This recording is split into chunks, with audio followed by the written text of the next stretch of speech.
เศรษฐกิจสุขภาพนะครับปั้นหมอหนวดไทย 10,000 คนยกระดับสมุนไพร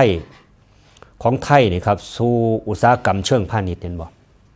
ถ้านวดกันนี่หลีนวดแบบแผนโบราณมันจะต้องมีสมุนไพรของไทยนี่เขามาเกี่ยวของ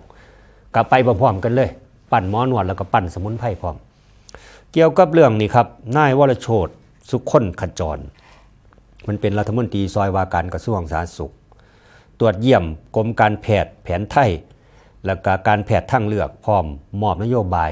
การดำเนินงานเพิ่นบางสิครับเพิ่นให้ความสำคัญในการยกระดับบริการสุขภาพด้วยภูมิปัญญาไทยเพื่อสร้างเศรษฐกิจสุขภาพที่เข้มแข็งและก็ยั่งยืนโดยมอบให้กรมการแพทย์แผนไทยและก็การแพทย์ทางเลือกครับดำเนิน2นโยบายหลักดังนี้โครงการแรกก็แน่นอนละครับปั่นหมอหนวด10,000 คนครับสร้างอาชีพ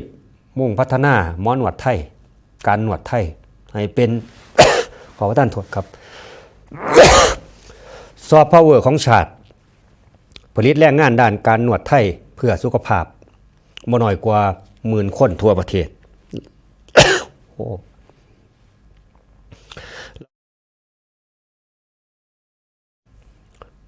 ถึงกันยา69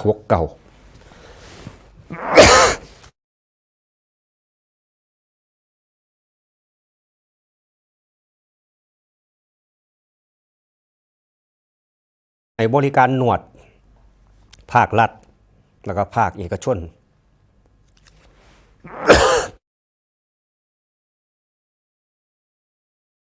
ระบบหมอพร้อมครับ ระบบหมอหนวดเพื่อให้ระบบให้คะแนนคุณภาพสร้างแรงจูงใจมาตรฐานในการบริการซึ่งจะเป็นฟันเฟืองสำคัญในการผลักดันเศรษฐกิจฐานหลักสร้างงานสร้างรายได้ให้ประชาชนกับยกระดับหมอหนวดไทยสู่เวทีโลกครับเพิ่นยกป้ายว่าเบรกบ่เอาเศร้าไอละเว้าต่อครับเอามันเบิดเวลานั่นล่ะไอก็กินน้ำไปไอก็ขออภัยพี่น้องเอาเฮ็ดจังได๋ล่ะสุขภาพมันไอเนาะอันที่2ครับพัฒนาสมุนไพรให้มันครบวงจรโดยการร่วมมือกับองค์การเภสัชกรรมครับในการวิจัยผลิตและก็จำหน่ายผลิตภัณฑ์สมุนไพรไทยระดับอุตสาหกรรมซึ่งในมือนี่ครับทุกมือนี่เพิ่นว่าครับจะมีวิธีการลงนามบันทึกความเข้าใจ MOU ที่เฮาได้ยินเป็นประจำว่าด้วยความร่วมมือครับด้านการส่งเสริมวิจัยพัฒนาผลิตภัณฑ์สมุนไพรระหว่าง2หน่วยงานเป็นระยะเวลา2 ปีเพื่อสร้างความยอมรับและการยกระดับมาตรฐานความน่าเชื่อถือของผลิตภัณฑ์สมุนไพรไทยกับเพิ่มมูลค่าสู่ระดับอุตสาหกรรมโดยจะร่วมกันพัฒนาเครื่องหมายการค้า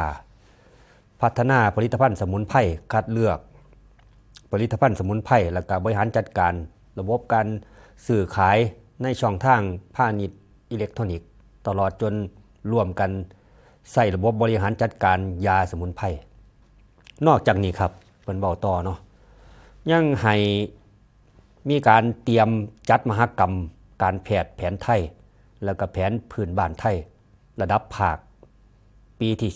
18ช่วงเดือนมกราคมปีหน้านี่ครับอยู่จังหวัดเพชรบูรณ์ผลักดันในการแพทย์ไทย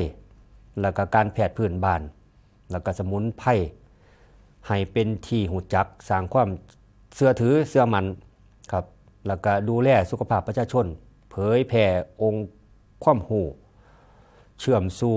ระบบบริการของรัฐแล้วก็ต่อยอดผลิตภัณฑ์สมุนไพรสร้างเศรษฐกิจตลอดจนยกระดับหมอพื้นบ้านให้มีบทบาทในชุมชน